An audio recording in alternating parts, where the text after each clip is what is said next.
ভাৰতীয় মিয়া অথবা মুছলমানে কেতিয়াও নিবিচাৰে যে 1971 চনৰ 25 মাৰ্চৰ পিছত অসমলৈ কোনোবা মুছলমান বিদেশী আহক। জাতি বিৰোধী, জাতি ধ্বংসী, অসম বিৰোধী এনেবোৰ যি সিদ্ধান্ত, সেই সিদ্ধান্তৰ বিৰুদ্ধে এই চান্দাজীৱী এই সংগঠনবোৰৰ ভূমিকা এতিয়া লক্ষণীয় হ'ব। অসমত এতিয়া চলিছে বিদ্বেষৰ ৰাজনীতি। মিয়া বিদ্বেষ, মুছলমান বিদ্বেষ, মদনী বিদ্বেষ এইবোৰেই অসমৰ সমাজ জীৱন আৰু ৰাজনীতিত এতিয়া হট টপিক। যিয়ে যিমান বেছি মুছলমান বিদ্বেষ প্ৰকট কৰিব পাৰিব, যিয়ে যিমান বেছি মিয়া বিদ্বেষ প্ৰকট কৰিব পাৰিব, আৰু শেহতীয়াকৈ যিয়ে যিমান বেছি মদনী বিদ্বেষ প্ৰকট কৰিব পাৰিব, সিয়েই হৈ পৰিব অতি বেছি জাত্যাভিমানী। আৰু এতিয়া অসমত চলিছে এই নিজকে জাত্যাভিমানী হিচাপে প্ৰতিষ্ঠিত কৰাৰ এটা প্ৰতিযোগিতা। আৰু এই প্ৰতিযোগিতাৰ দৌৰখনত কিছুমান ব্যক্তি ইমান বেছি অভ্যস্ত হৈ পৰিছে যে তেওঁলোকে মদনীক সমালোচনা কৰিবলৈ গৈ কৈছে যে মদনীৰ প্ৰতিটো কামেই ৰাষ্ট্ৰবিৰোধী, মদনী মৌলবাদীৰ পৃষ্ঠপোষক। আজীৱন ছাত্ৰ নেতাৰ ভাওজোৰা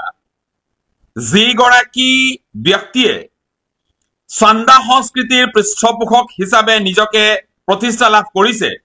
যিগৰাকী এগৰাকী ধোদ, সেইগৰাকী আজীৱন ছাত্ৰ বিশ্বৰ আটাইতকৈ বয়োজ্যেষ্ঠ ছাত্ৰগৰাকীক মুকলিভাৱে প্ৰত্যাহ্বান জনাই সুধিছো যে তেওঁৰ কলিজা হবনে এই কথা প্ৰমাণ কৰিবলৈ যে মদনীৰ কোনবোৰ কাম ৰাষ্ট্ৰবিৰোধী, মদনী কিদৰে মৌলবাদীৰ পৃষ্ঠপোষক, এই কথাবোৰ প্ৰমাণ কৰিবলৈ দম আৰু সাহস সেইগৰাকী আজীৱন বৃদ্ধ ছাত্ৰগৰাকীৰ হবনে, নে কেৱল ভাটৌ চৰাইৰ দৰে কোনোবাই দিয়া শ্ৰুতলিপি মতে কাৰোবাৰ শ্ৰুতলিপি শুনি ভাটৌ চৰাইৰ দৰে কেইটামান শব্দ আওৰাই তেওঁৰ গোটেই জীৱনটো পাৰ কৰিব। তেওঁক মুকলিভাৱে সুধিছো যে তেওঁৰ জীৱিকাৰ উৎস কি, নে কেৱল চান্দা সংস্কৃতিক প্ৰাধান্য দি চান্দা সংগ্ৰহ কৰি নিৰ্লজ্জৰ দৰে পৰজীৱী হৈ তেওঁ জীৱন নিৰ্বাহ কৰে। এই যিসকলে চান্দা কালেকশ্যন কৰি সংগঠন খুলি চান্দাৰ নামত মানুহক দাবী ধমকি দি যিসকলে ধন সংগ্ৰহ কৰি যিসকলে জীৱিকা নিৰ্বাহ কৰে, এইসকল হৈছে অসমৰ জাতীয় আৱৰ্জনা, এইবোৰ হৈছে অসমৰ ৰাজ্যিক আৱৰ্জনা। এইসকলৰ মন মগজু কেৱল মুছলমান বিদ্বেষেৰে ভৰা। তেওঁলোকে ভাবে যে তেওঁলোকৰ বক্তব্যত যিমান বেছি মুছলমান বিদ্বেষ তেওঁলোকে প্ৰকট কৰিব পাৰিব, সিমানেই তেওঁলোকৰ সেই চান্দা তোলাৰ বজাৰখন ভাল হ'ব। নহলে আজীৱন ছাত্ৰ নেতাৰ ভাওজোৰা এই বৃদ্ধ ছাত্ৰগৰাকীয়ে আজিলৈ এই 70 বয়সতো তেওঁ নিজকে ছাত্ৰ বুলি কৈ একো নকৰাকে ধুদৰ দৰে থাকি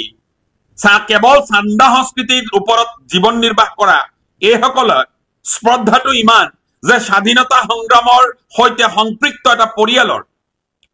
যিসকল সদস্য তেওঁলোকে ৰাষ্ট্ৰবিৰোধী কাম কাজত লিপ্ত থকা বুলি কয়। আজি অসমৰ পৰিৱেশটো এনেকুৱা হৈছে যে অসমত মুছলমান বিদ্বেষ বিয়পায়, মিয়া বিদ্বেষ বিয়পায়, মদনী বিদ্বেষ বিয়পায়। কা 2.0 এতিয়া অসমক চৰকাৰে উপহাৰ দিলে, য'ত কোৱা হৈছে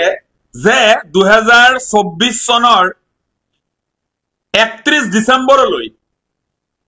যিসকল অসমত আহিছে, যিসকল হিন্দু, সেইসকলক এইখন দেশত থাকিবলৈ দিয়া হ'ব বা অসমত তেওঁলোকক সংস্থাপিত কৰা হ'ব। লগতে ভাৰতত অবৈধভাৱে প্ৰৱেশ কৰা অমুছলমান ব্যক্তিসকলৰ নাগৰিকত্বৰ যি আবেদন, সেই আবেদনৰ ম্যাদ 10 বছৰলৈ বৃদ্ধি কৰা হ'ল। পদে পদে অসম চুক্তিক ভুলুণ্ঠিত কৰা, পদে পদে অসম চুক্তিক অৱমাননা কৰা চৰকাৰৰ এনেধৰণৰ হঠকাৰী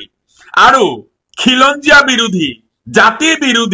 জাতি ধ্বংসী, অসম বিৰোধী এনেবোৰ যি সিদ্ধান্ত সেই সিদ্ধান্তৰ বিৰুদ্ধে এই চান্দাজীৱী এই সংগঠনবোৰৰ ভূমিকা এতিয়া লক্ষণীয় হ'ব নে কেৱল প্ৰতিবাদৰ নামত কেইটামান শ্ৰুতলিপি টিভি কেমেৰাৰ বুমৰ আগত চিঞৰ বাখৰ কৰি তেওঁলোকৰ দায়িত্ব সামৰিব সচেতন অসমবাসীয়ে এই কথাৰ ওপৰত তীক্ষ্ণ দৃষ্টি ৰাখিব যে যিসকলে সততে মুছলমান বিদ্বেষ বিয়পাবলৈ চিঞৰ বাখৰ হুলস্থুল কৰি থাকে বা হাতে কামে মুছলমানসকলক খেদি পঠিওৱাৰ নামত উদ্ভণ্ডালিবোৰ কৰি থাকে সেইসকলে চৰকাৰক এনে জাতি বিৰোধী এনে জাতি ধ্বংসী এই সিদ্ধান্তৰ বিৰুদ্ধে কি ভূমিকা গ্ৰহণ কৰে এই কথা কিন্তু লক্ষণীয় হ'ব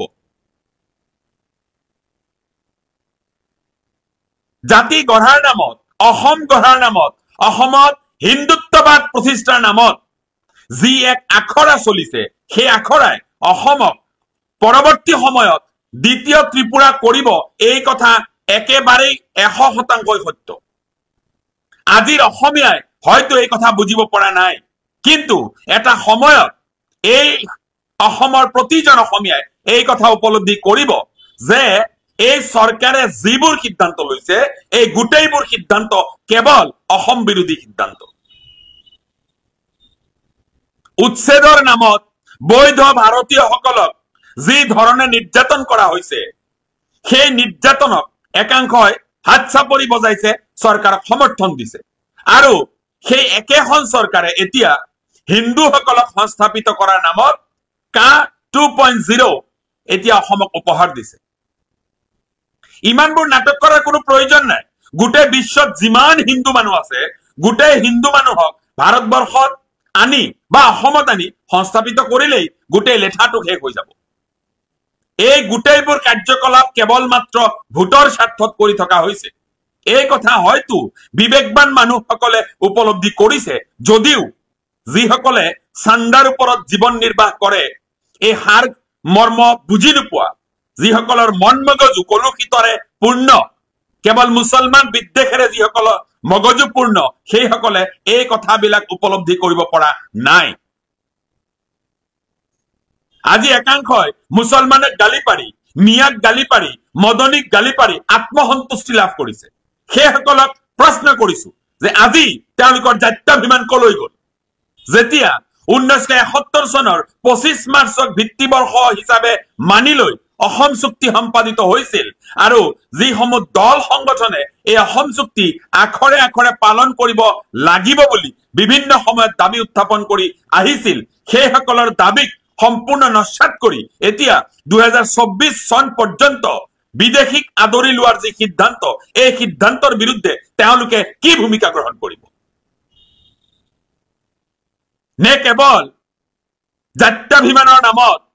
মুছলমান বিদ্বেষ মিয়া বিদ্বেষ মদনী বিদ্বেষ বিয়পাই তেওঁলোকৰ দায়িত্ব পালন কৰিব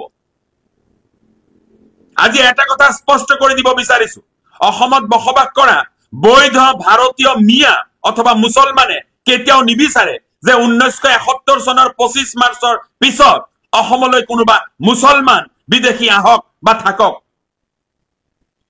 মিয়া অথবা এই মুছলমানসকলৰ স্পষ্ট অভিমত হৈছে অসম চুক্তি মতে 1971 চনৰ 25 মাৰ্চৰ পিছত যদি কোনোবা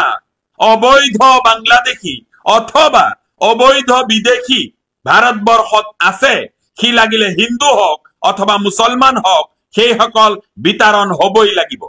এই ক্ষেত্ৰত মিয়া আৰু মুছলমানসকলে 1971 চনৰ 25 মাৰ্চৰ পিছত অসমত প্ৰৱেশ কৰা বা অসমত থকা বিদেশী চিনাক্তকৰণৰ ক্ষেত্ৰত ৰাজ্য চৰকাৰৰ লগতে প্ৰশাসনক সম্পূৰ্ণ সহযোগিতা কৰিবলৈ প্ৰস্তুত